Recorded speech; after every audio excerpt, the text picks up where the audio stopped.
Et salut à tous, Sunsilver, et on se retrouve aujourd'hui pour une vidéo sur les nouvelles attaques apparues en 9ème génération. Donc je compte partager cette vidéo en deux parties parce qu'il y a beaucoup de nouvelles attaques. Et pour commencer, du coup, je vous propose de commencer avec l'attaque Bon. Donc c'est une attaque de type insecte avec 50 de puissance physique qui a pour particularité de baisser la vitesse de la cible à 100%. Donc cette attaque est apprenable par certains Pokémon qui sont plutôt bons en stratégie, notamment Prédastéré, Fortress ou Dracapult, mais qui, je pense, ne sera joué sur aucun des trois, hein. Après, c'est que des petits Pokémon. Donc cette attaque, je pense qu'elle va être relativement oubliée rapidement. On passe ensuite avec Canon Blindé, donc c'est une attaque de type feu spécial. C'est équivalent à un close combat, donc qui va baisser la défense et la défense spéciale du lanceur, et qui a 120 de puissance.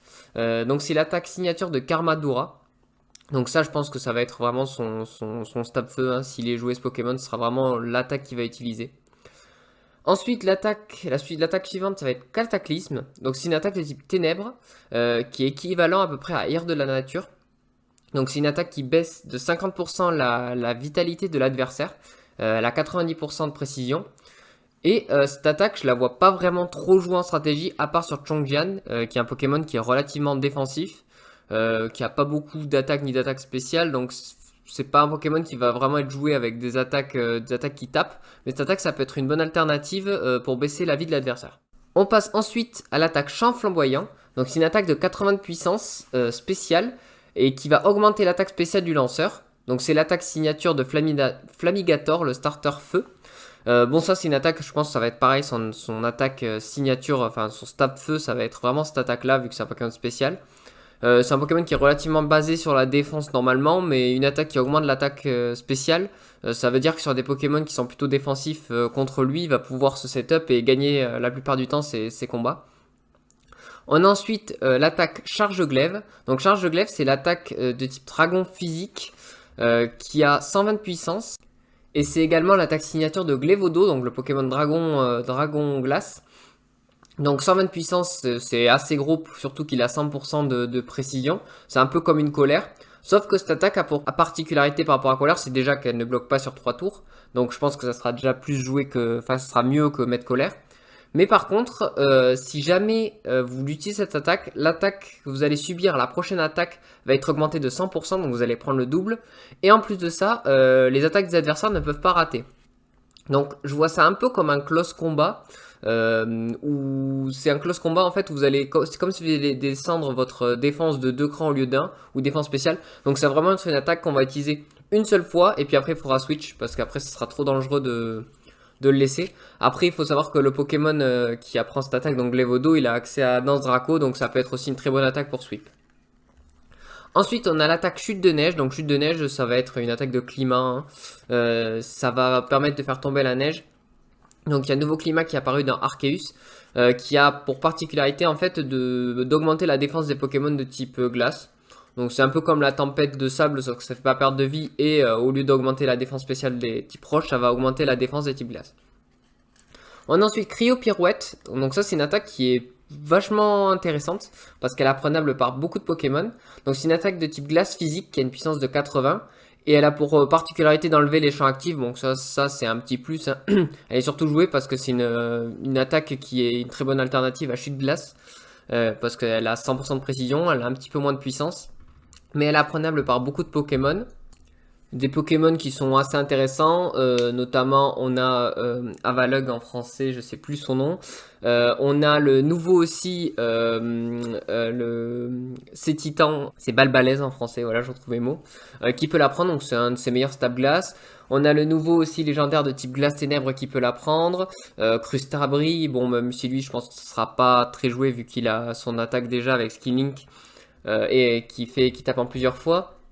On a Dracolos qui peut la prendre, donc ça c'est très intéressant parce que ça va remplacer, là, à l'époque il utilisait les points glace plutôt, donc il gagne 5 de puissance en plus. C'est pas trop mal. On a Fortress, on a les deux nouvelles variétés de Donphan aussi qui peuvent la prendre. On a le Palvalam aussi et Weavile. Donc vraiment ça va être une attaque ça qui est très très forte et qui va être beaucoup jouée en stratégie. Ensuite, on enchaîne avec Danse Aquatique, donc c'est une attaque physique de type eau avec 80 de puissance. C'est l'attaque signature de Palvalam, justement, qu'on parlait juste avant, et qui augmente la vitesse de 1 cran. Donc son attaque qui va être le plus joué je pense en stab haut, même si il y en a qui parlent d'aquatacle. Moi je pense que vu son talent signature qui est impudence et qui augmente son attaque à chaque Pokémon KO, ça peut être plus intéressant de jouer avec cette attaque si jamais vous jouez pas avec Choice Scarf et Choice Band. Quoique Choice Band ça peut être joué aussi. Bref, ça peut être pas mal parce que si jamais vous faites un kill avec cette attaque, vous avez une danse Draco gratos en fait. Donc c'est pas négligeable. Je pense que cette attaque elle sera pas mal jouée quand même dans certains sets. Ensuite l'attaque suivante c'est décalage. Donc c'est l'attaque signature de Tac Tag qui a pour particularité de copier le talent de la cible à lui et à son allié. Donc du coup ça va être plutôt joué en VGC. En fait le Pokémon va lancer une attaque, il va copier le talent de la cible et son allié aussi. Bon, je suis pas sûr que ce soit très utile, hein. Bon, en tout cas, c'est sûr, on le verra pas en solo 6v6. De toute façon, Tac Tag n'est un Pokémon qui est assez faible, donc je pense qu'on le verra pas tout court. L'attaque suivante, c'est décharnement. Donc, c'est une attaque qui sacrifie une partie des points de vie du lanceur pour augmenter son attaque spéciale et sa vitesse. Alors, c'est une sorte de papillodance qui t'enlève de la vie et qui te booste l'attaque spéciale et la défense spéciale. C'est une attaque qui est, on peut dire, intéressante, mais pas non plus incroyable, vu qu'elle perd de la vie. En fait, on aurait préféré avoir Danse Draco, clairement. Donc, c'est l'attaque signature de Délestin en plus. Ça serait utilisé, mais on aurait préféré avoir Danse Draco qui est plus intéressant, surtout sur ce Pokémon qui est basé sur des attaques de lame. Et du coup, souvent les attaques de lame sont des attaques physiques, donc intéressant, mais aurait été plus intéressant de mettre Danse Draco. On a ensuite Dérapage, donc une attaque qui a 100 de puissance de type acier et physique, et qui diminue beaucoup la vitesse du lanceur. Donc ça c'est l'attaque du type acier poison. Donc c'est le Pokémon en forme de moteur. Donc le Pokémon Vrombotorin. Donc c'est sûrement l'une de ses meilleures attaques au niveau physique de type acier. Donc il y a moyen que ce soit joué, même s'il a accès à Iron Head. Donc Iron Head ça peut être quand même assez intéressant. Surtout qu'en plus ce Pokémon il a Shift Gear. Donc je pense que Iron Head sera quand même beaucoup plus joué. Notamment parce que ça peut flinch hein, et ça t'évite de baisser ta vitesse. C'est-à-dire que tu es obligé de te reset up tout le temps. Je pense pas que ce soit l'attaque la plus utilisée. Mais je pense que sur des sets avec Choice Band, ça peut être peut-être utilisé, histoire de taper un gros coup. Mais je pense pas que ce Pokémon se joue de Choice Band. Peut-être Choice Scarf, mais même pas sûr. Ensuite, du coup, on a l'attaque Désherbaf. Alors ça, c'est une attaque physique de type plante qui a 50 de puissance et qui booste la vitesse du lanceur. Alors cette attaque, elle est apprenable par beaucoup de Pokémon. Mais je vois aucun Pokémon qui peut vraiment en profiter. Il y a peut-être certains sets de Démolos qui peuvent être joués parce qu'il me semble que Démolos n'a pas d'attaque plante, à part Lance Soleil, qui est une attaque où il a besoin du Sun. Donc peut-être que lui ça peut être intéressant parce que c'est un Pokémon qui a relativement beaucoup de... Enfin qui tape un peu fort, mais qui a une vitesse qui est relativement intéressante, mais peut-être un tout petit peu faible. Donc au moins ça permettrait d'avoir une équivalence, de dépasser beaucoup de Pokémon et d'avoir une équivalence comme s'il avait un Choice Scarf. Une attaque plante qui a 50 de puissance, même si parce qu'il a quand même 90 d'attaque ce Pokémon. Donc je pense qu'il y a peut-être moyen qu'on joue un set sur lui, mais je suis même pas sûr. Mais bon, si jamais on voit cette attaque, je pense que ce sera sur ce Pokémon. Même en regardant de plus proche, peut-être Lucario peut aussi en profiter. Ça peut toujours être intéressant d'avoir une attaque plante pour passer certains types sols qui peuvent l'embêter et booster sa vitesse. Mais je pense que c'est une attaque qui sera quand même oubliée assez rapidement. On a ensuite l'attaque double décharge, donc c'est une attaque qui a 120 de puissance de type électrique et physique. Donc le lanceur perd son type électrique après avoir utilisé cette attaque. Donc c'est l'attaque signature de Pomamote. Je sais pas si ce sera utilisé, je sais qu'Arcana il a l'équivalent de type feu. Et c'est pas du tout utilisé, donc à voir si vraiment il compte utiliser cette attaque, mais je pense que ça sera une attaque très situationnelle, peut-être avec des sets de choice band encore une fois, mais je pense vraiment pas que ce soit l'attaque qui soit privilégiée. Pour Mammoth, il faut savoir qu'il a accès aussi à Wild Charge, donc bon, c'est une attaque qui fait perdre de la vie. Il a aussi Thunder Punch, donc je sais pas, peut-être que ce sera joué, peut-être pas. C'est une attaque, je pense que de toute façon c'est un Pokémon qui est relativement oubliable, Pomarmotte. La seule chose qui est intéressante, c'est une de ses autres attaques que je parlerai plus tard, dans l'autre vidéo.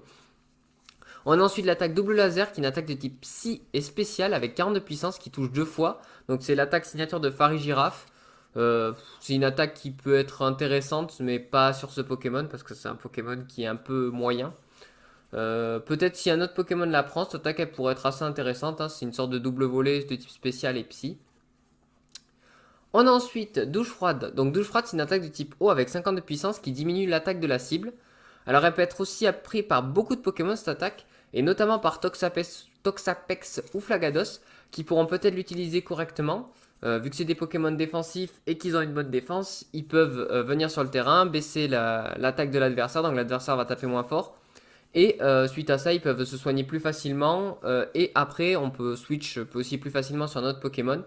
Ça reste une attaque pas incroyable, mais qui peut être utilisée, je pense, sur certains sets. On a ensuite l'attaque signature de Scalperer qui est Génusection. Donc Génusection, c'est une attaque physique de type ténèbres qui ne rate jamais sa cible et qui a une puissance de 80. Donc depuis qu'il a perdu Sabotage Scalproie, je pense que cette attaque, ça peut être une bonne alternative. Une attaque qui tape 80 de puissance, 100% de précision. C'est pas nul comme attaque, je pense que ça peut être vraiment intéressant comme, pour lui.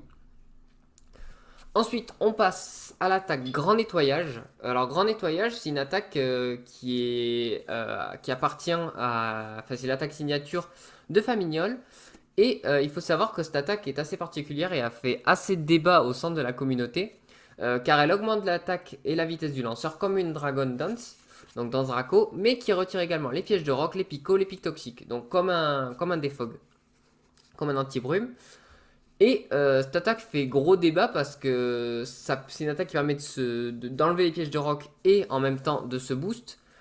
Et qui est couplée à une autre attaque signature de Famignol, donc qui est Prolifération, fait énormément de dégâts. Donc Prolifération, c'est une attaque physique de type normal avec 20 de puissance et 90 de précision. Et qui tape jusqu'à 20 fois, donnant une attaque jusqu'à 200 de puissance. Donc couplé à son talent technicien qui booste les attaques de 1,5, donc celle-ci va passer à 300 de puissance. Ensuite, vous rajoutez le stab de l'attaque qui va monter à 450 de puissance. Et enfin, si vous utilisez le Terra Crystal, ça monte à 600 de puissance. Donc imaginez avec l'attaque grand nettoyage qui augmente l'attaque, on va avoir un Pokémon qui a énormément de puissance. Heureusement que ce Pokémon est relativement moyen au niveau des stats et qui n'a que 75 de puissance. Mais ça fait une attaque qui est relativement puissante. Ce qui fait que c'est pas non plus incroyable et qui fait débat, c'est que Flamignol est un Pokémon du coup qui a pas beaucoup d'attaques, mais qui a également pas beaucoup de stats en général et qui peut être facilement tué avec certaines attaques de priorité. Et il faut pas oublier que son attaque signature est de type normal, donc elle est résistée par les types roches, les types acier, mais également très résistée par les types, très résistée qui est immunisée, qui ne fait aucun dégât aux attaques aux Pokémon de type spectre. Donc cette attaque est très facilement contrable, mais qui est assez fun à jouer, hein. Notamment on le combine souvent avec la loupe, qui permet d'augmenter à 99% de précision. Donc grand nettoyage, c'est une attaque sur ce Pokémon qui peut être intéressant. Le seul défaut, c'est que si jamais vous jouez un Pokémon en début de game qui pose des pièges de roc, ben vous les enlevez du coup à l'adversaire. Ouais. Donc c'est pas incroyable non plus, mais ça a le mérite d'exister et ça fait débat au sein de la communauté. On a ensuite l'attaque Abenerage, qui est l'attaque signature de Scovillain. Donc c'est une attaque qui a pour particularité de booster l'attaque de la cible et de baisser sa défense. Donc une attaque qui va être sûrement jouée, enfin qui peut être jouée qu'en VGC, à moins que vous utilisiez Abenage sur l'adversaire pour baisser sa défense au risque de monter son attaque. Donc c'est une attaque qui je pense ne sera pas très utile, tout simplement parce que vu qu'elle baisse la défense, ça va être problématique si jamais il y a un Pokémon en face qui tape sur le physique. Donc comme il y a deux Pokémon, s'il n'y avait qu'un seul, c'est facile à savoir, ça tape physique spécial. S'il y en a deux, il y en a sûrement un qui va taper physique. C'est rare d'avoir deux Pokémon qui tapent sur le spécial en face. Et ça ressemble beaucoup à l'attaque décoration de Crémy, de l'évolution de Crémy. Mais qui elle ne donne pas de malus, donc c'est une attaque que je trouve franchement très moyenne et qui sera sûrement jamais jouée. Et enfin, pour clôturer cette première partie, on a l'attaque hommage posthume, qui est sûrement l'attaque la plus puissante de ce top. Donc qui est l'attaque physique de type spectre, qui appartient au Pokémon donc tout tombe, et qui a pour particularité d'avoir une base de puissance de 50. Donc c'est pas énorme, mais il faut savoir pour chaque Pokémon KO dans votre équipe, elle augmente de 50. Donc, si jamais vous avez 5 Pokémon KO, vous montez donc cette attaque à 300 de puissance, vu qu'on va rajouter 250 de puissance plus les 50 de base. Donc c'est la première attaque bannie en Uber de la 9G. Tout simplement parce que le Pokémon Tout Tombe a une attaque qui est pas négligeable, hein. Il n'a pas une attaque vraiment horrible. Il a quand même 100 en attaque et il faut savoir qu'il a le talent Sandrush qui est une attaque qui permet de booster la vitesse, de doubler la vitesse sous le sable.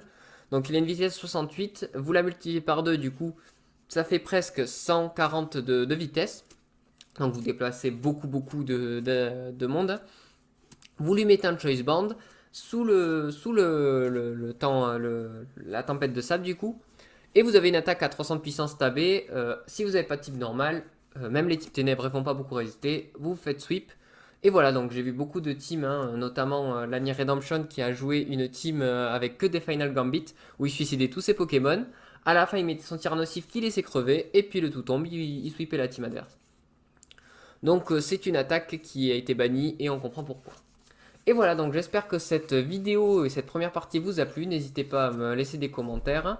Et moi je vous dis à la prochaine pour la suite et la partie 2.